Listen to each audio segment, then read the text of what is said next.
Okay, so this morning is all about hot cross buns. I'm going to try and do lots of Easter baking recipes this week, not all with flour and yeast. We'll try and do some like meringues and maybe a tiffin so that you've got some options if you can't get hold of anything. We'll start with hot cross buns though, because they're something that people have been asking for. Now, hot cross buns are a really lovely thing to make. They're really soft and nice straight out of the oven, and they smell great too. They're made with an enriched dough, and by that I mean if you have had a go at olive oil dough, it's quite simple. So it's just flour, salt, yeast, water and some oil.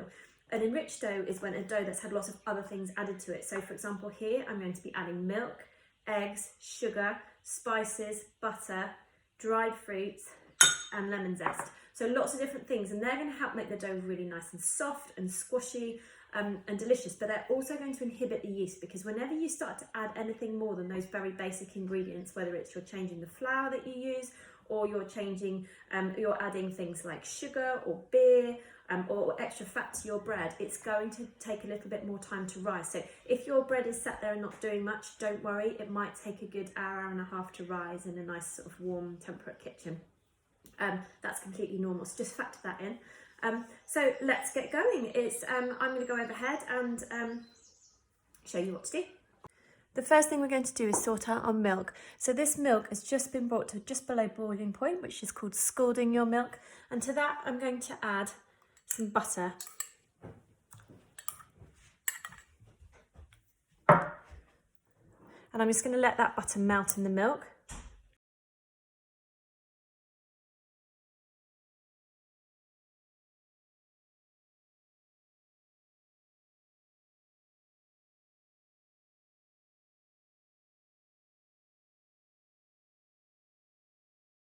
Our butter's almost melted, and the reason I've added the butter to the hot milk is two things. So lots of recipes will tell you to either melt the butter and add it in, or rub in the butter, but adding it to the hot milk means it will just melt in the heat of the milk, and it also help cool that milk down, because if we add the milk at the moment, it's going to be too hot, it will just kill the yeast. And to keep cooling the milk, I'm also going to add the water.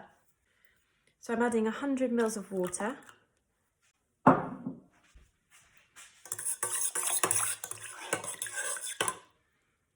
And that's still a little bit too warm, almost there though. So I'm going to set that on the side for a few minutes, and I'm just going to sort out my dry ingredients.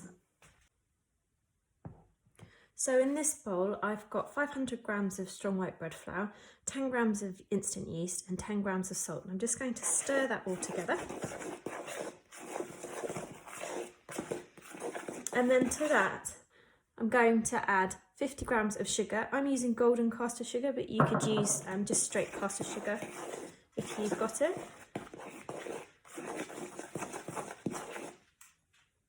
Then I'm going to add my spices. So I've got 2 teaspoons of mixed spice here. The recipe, if you've got it, it's also got a teaspoon of cinnamon, ground cinnamon, but I don't have any, so I'm just going to leave it out.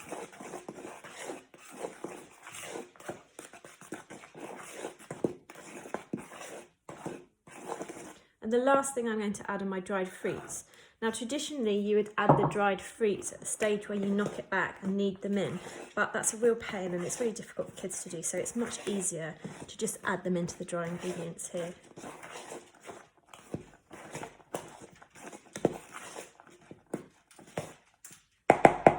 Now I've got my dry ingredients ready, I'm going to go and get my milk. So here's my butter and milk mixture and water. It's now cooled to a nice tepid temperature, and to that I'm going to add a beaten egg and some orange zest. So I'll crack the egg. I'm just going to beat it with a fork.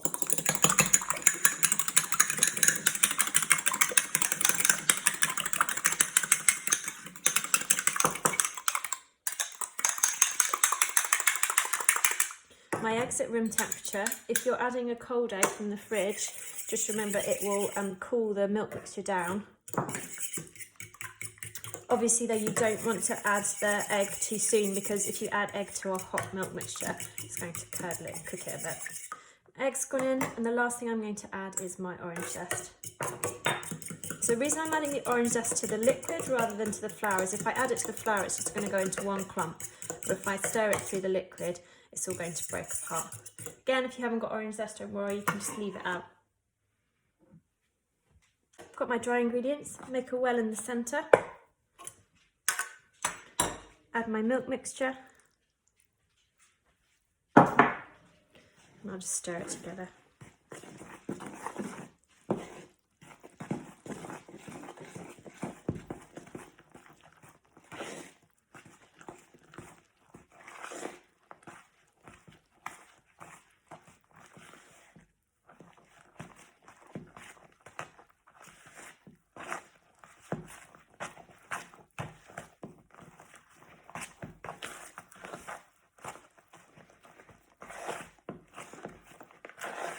It smells good already. I found the dried fruits in the back of my cupboard left over from Christmas. I don't know if you can probably get them. I'm sure you'll be able to get them in the shops. If you can't, or you don't want to go to the shops, obviously just pop some raisins in if you've got them, or you could even leave it out. It won't be quite the same, but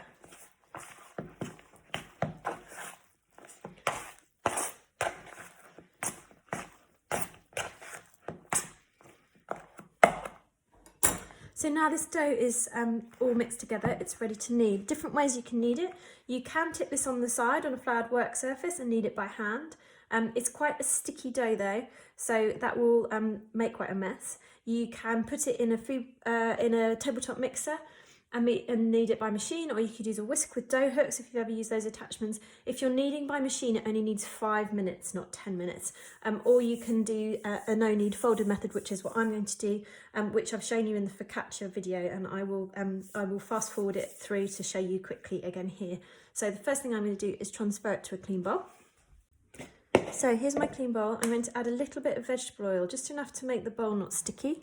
I don't want to make my dough really oily. You want to make sure you're using oil that doesn't have any flavour to it, so don't use something like olive oil here, so it'll ruin your hot cross buns. And I'm going to pour my mixture in.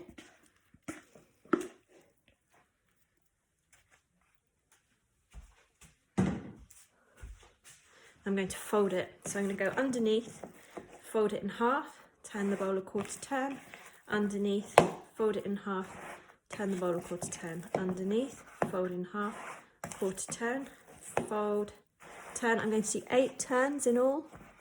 That's 5, 6, 7, 8. And you should already feel that the dough starts to have a bit more structure to it. I'm going to put a plate over the top, and I'm going to leave it on the side for 10 minutes. The reason I'm putting a plate over it, or you could use cling film or a damp tea towel, is just to cover it so the air doesn't get to it, it doesn't start to form a skin.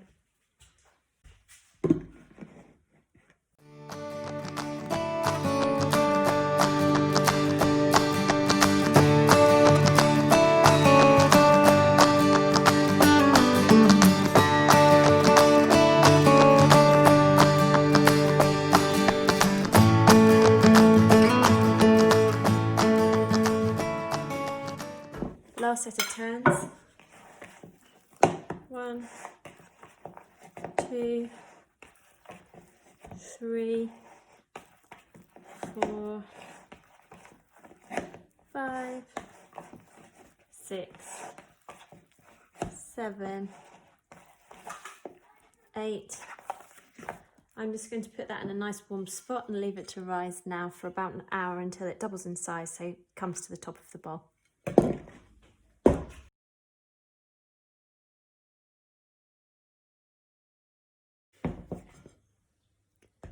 Right, so our dough's risen. You can see it's gone right to the top of the bowl.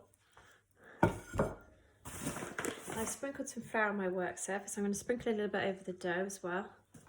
I'm going to tip it out. So you can see all these nice light and bubbly and airy.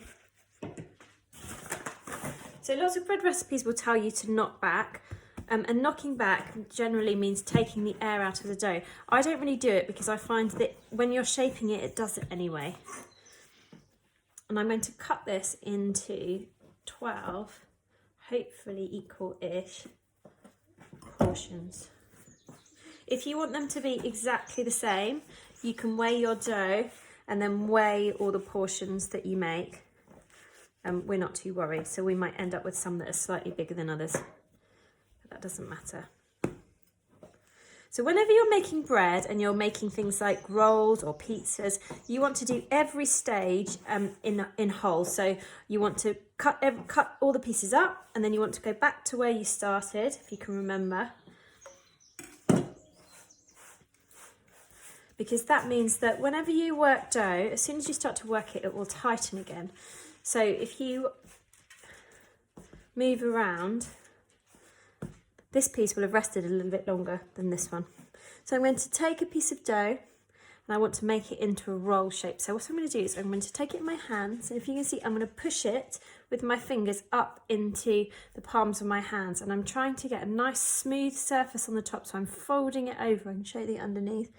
I'm folding it with my fingers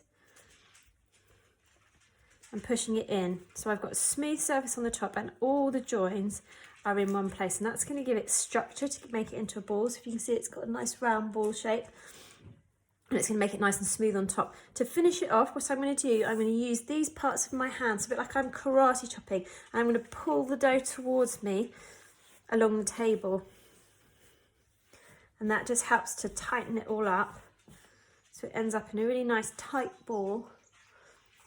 And I'm going to put it on a baking tray. I'm actually going to squash it down a little bit. Now I want to put these buns a few centimetres apart because I want to batch bake them, so when they bake they'll all come as one. I'm going to do all of the buns the same, so I'll speed the video up, you can watch.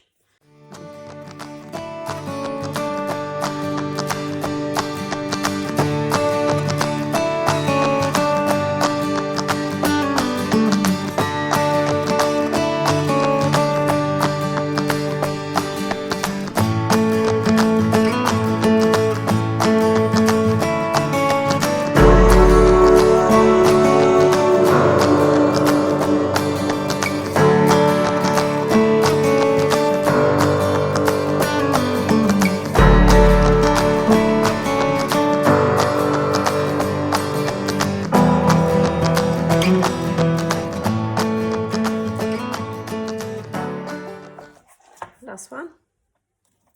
So I'm just going to arrange them so they've got a bit of space between them.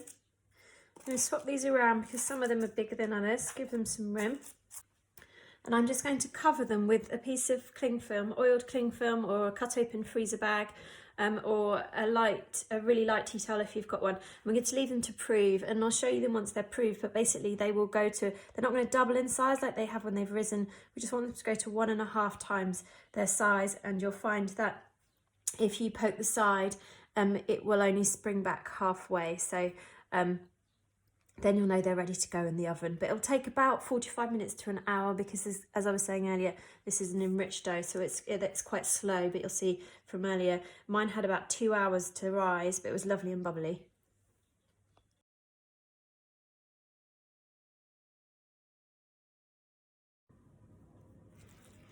The hot cross buns have all proved, so you can see that they've expanded. I'm going to take this cling film off now, and they're almost touching each other. And if I press against one, if you can see, it will leave an indent that doesn't spring all the way back.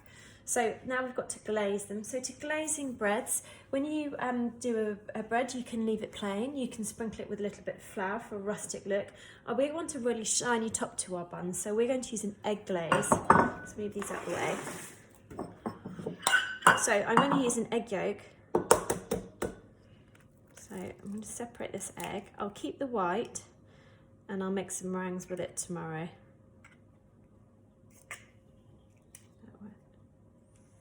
I'll put the yolk in a bowl.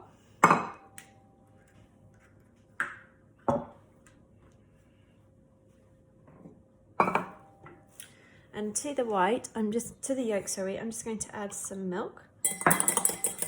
So you can do a milk glaze. A milk glaze isn't as shiny as a yolk, as an egg glaze. I'm going to mix this up so it's not streaky.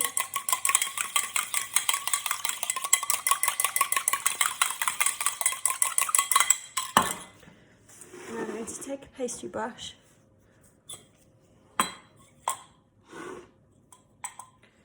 and I'm going to brush these buns. You want to brush them all the way around because you'll find that they rise in the oven We want to make sure that our glaze goes all the way down to the bottom.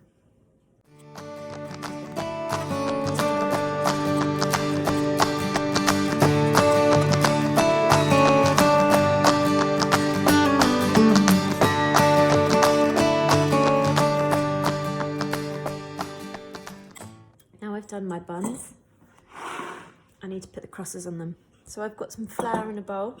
This is just some plain flour, and I'm going to add enough water to make it into a paste that's pipeable. So I'm going to add it a bit at a time. This is 2 tablespoons of flour.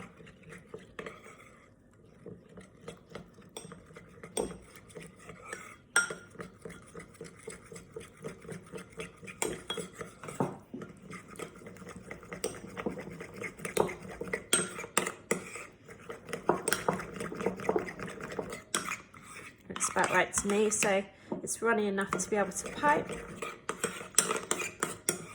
And I'm going to put that in a piping bag, so you can use a plastic disposable piping bag, or you can use just a freezer bag that you snip one of the corners off, or you can make a paper piping bag. I've put up a video just showing you how to make a paper piping bag. So I'm going to pour my mixture in. It's already going to start dripping out the bottom. And fold it down so I've got a bit of control. There we go. It's ready to roll. I'm just going to start one end and I'm going to drizzle it all the way across.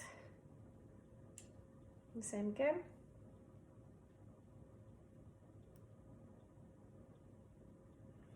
The same again.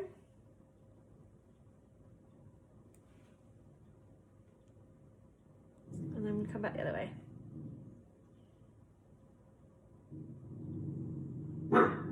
Thank you, Sophie.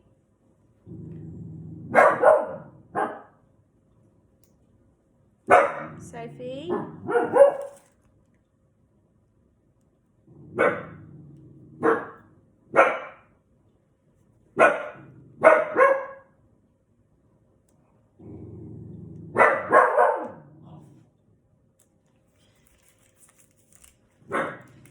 We've got enough to get all the way to the end. Hopefully, almost. Sophie, stop it. These are going to go into the oven for about 20 to 30 minutes until they're cooked and nice and golden. If they start to colour, you can turn the oven down a little bit or move them down a shelf. Hot cross buns are out the oven, looking nice and golden. And I've just melted down a tablespoon of sugar with a tablespoon of water and let it boil for a minute or two on the hob. And I'm going to brush them while they're still warm with this hot glaze.